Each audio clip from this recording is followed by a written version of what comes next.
Hello, my name is Matti. I'm the NC president of EYP Finland, and I'm talking about organizing big events in remote areas. So we are organizing an international forum in Rovaniemi, which is in Lapland of Finland.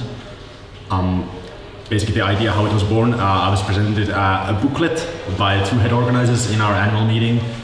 It was a pretty wild idea, but the board decided, hey, let's try it out. If it doesn't work, it's gonna be fine. If it does, it's gonna be an amazing event.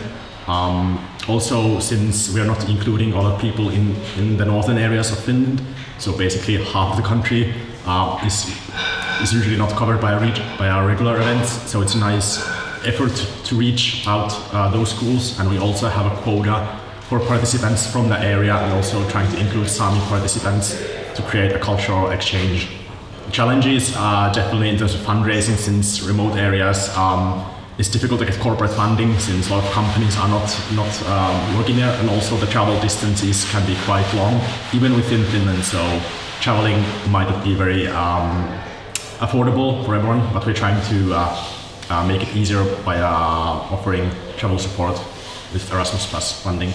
The biggest advantage of these events in remote areas is definitely a strategic decision to get more members involved from that area. So in the future, we are hoping to have more participants also from the northern region, and hopefully they'll stay active in EYP.